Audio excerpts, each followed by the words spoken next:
Hey guys!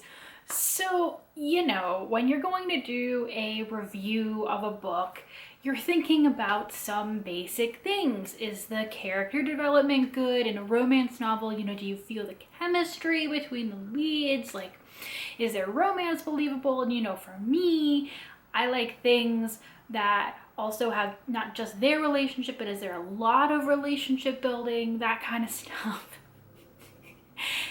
The book that I'm reviewing today may be the first time I've ever thought, is there enough logic puzzles, treasure hunting, and murder in this romance novel? It's a ride, guys, and I can't wait to talk to you about it. So first of all, I would like to thank the publisher of this book and Edelweiss for giving me access to a review copy for my honest opinion. And we are talking today, of course, about Something Wilder by Christina Lauren. Now, if you don't know anything about Christina Lauren, this is actually two friends whose names are Christina and Lauren, and they put their names together and publish under that name. For whatever reason, half the time when I say this full author name, I say Christina Lauren, like they're a Paris fashion designer. If it happens, I'm sorry.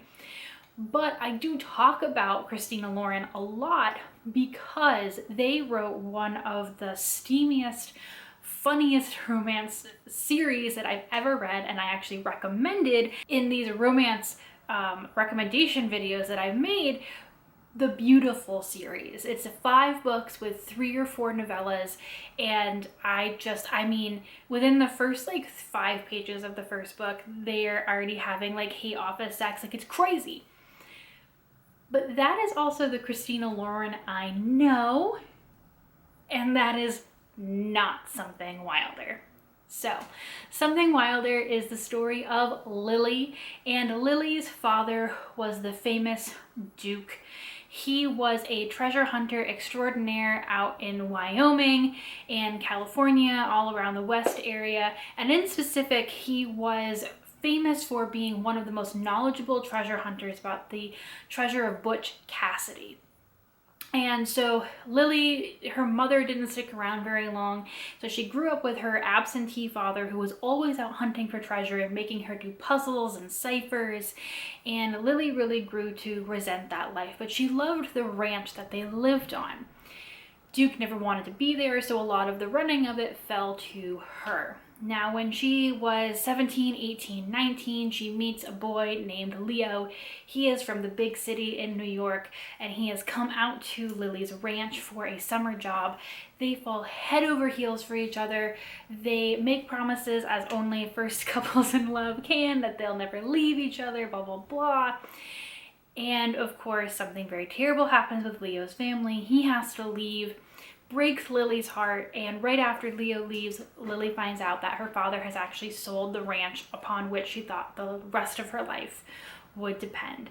So this then jumps 10 years to where the novel really starts. Lily is no longer in Wyoming. She is out giving tours of, Butch Cassidy treasure hunting tours for tourists. Tourists know they're not real. Lily has set up all of the puzzles and ciphers and trials herself, but it's essentially a tourist thing for people who want to go spend a couple of days on a horse and feel like they're a real cowboy. She is pretty much set to have the last of these tours. She doesn't really know what she wants to do. The ranch has come back up for sale. She wants to buy it. She has no money. And she goes into just this really depressive, what am I doing with my life? To bring a bunch of boys on a tour, a treasure hunting tour, and one of those boys is Leo. Leo and Lily did not know they were going to run into each other, and of course there are a lot of unresolved feelings from the last 10 years. However, along the way, absolute shenanigans ensue, and without spoiling too much, essentially they realize that there is actually a real treasure hunt to be had for the real Butch Cassidy treasure, and so what was once a pretend lighthearted journey becomes a crazy outdoors cowboy treasure hunting adventure. Think National Treasure meets Holes. It's a whole thing. This really is a book where my normal markers for what makes a good romance novel really don't necessarily apply. Obviously, I really love a good second chance romance, and in this one, I really did feel like the communication issues that have kept Lily and Leo from really understanding what happened during their breakup 10 years ago worked for the most part. And I always feel like in second chance romances that there is this need to hold on to those secrets until like a reveal near the very end, and that it all falls together for them. And what I really appreciated about this book is that Lily and Leo really don't want to talk about this too much, but it comes out fairly early on what those issues were, what the misperceptions were. And so basically for most of the novel, they are really, I don't want to say on a clean slate. There's obviously a lot of unresolved stuff, but there isn't this like dumb secret lurking in the background, essentially. They are very focused on this treasure hunt. This is also way more of an adventure book than I expected. The stakes are real and they are high. There are guns, there is almost dying, there is caverns, there are cliffs.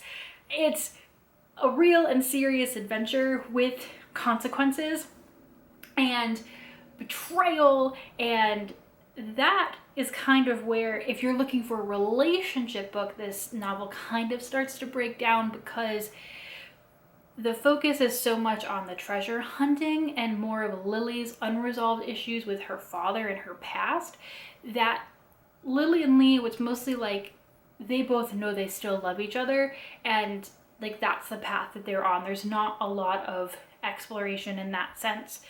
And the friendships and betrayals kind of get short shift because those also really aren't explored. So when there are certain reveals about certain characters, you're like, well, I wish I cared. It's just not a character development book. It is an adventure book. And so if you're willing to buckle up for that, I think you'll have a great time and enjoy it. I certainly did. But again, if you're looking for a good character development book, I don't really think you're gonna find that here. Again, I really enjoyed it. I really do care a lot about character development, but for me, this book was just so different than what I have been reading lately. I was willing to forgive it because I love National Treasure. I love treasure hunting, like cowboy. It was just so fun, and the puzzles were great, and there was definitely some like thinking, and you got to see some of the cipher. Like, it was cool, right? Again, you have to be there for that, because that is where this book shines, and the rest of it kind of falters underneath it. So what kind of a reader are you, and do you care if that bit falters? That's the question that I think you have to ask before you read this book. If you are on the fence about taking a chance on this book, I recommend that you do. Get it from your local library. You don't have to go out and buy it if you don't want to. As a former librarian, I will always tell you to go to your local library because that's just who I am. But I definitely would say be willing to take the chance on it. It was a lot of fun. It was very sweet. It was a second chance romance, if that's one of your preferred tropes, as it is mine.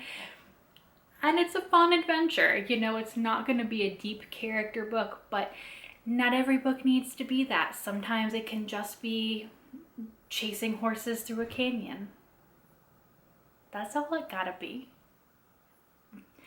Some kissing, because it's a romance novel. This book, by the filming of this video, comes out tomorrow, so go ahead and get on a wait list at your library if they offer those, or get ready to put a copy on hold. I certainly enjoyed it, and you know, it's not my favorite thing, but it was a fun time. And really, at the end of the day, the book that you're reading doesn't have to be a literary marvel as long as you don't regret the time that you spent on it. And I definitely enjoyed this and don't regret it. So that's my 2 cents, and stop back by if you decide to take a chance on it as well. Thanks, guys. Bye.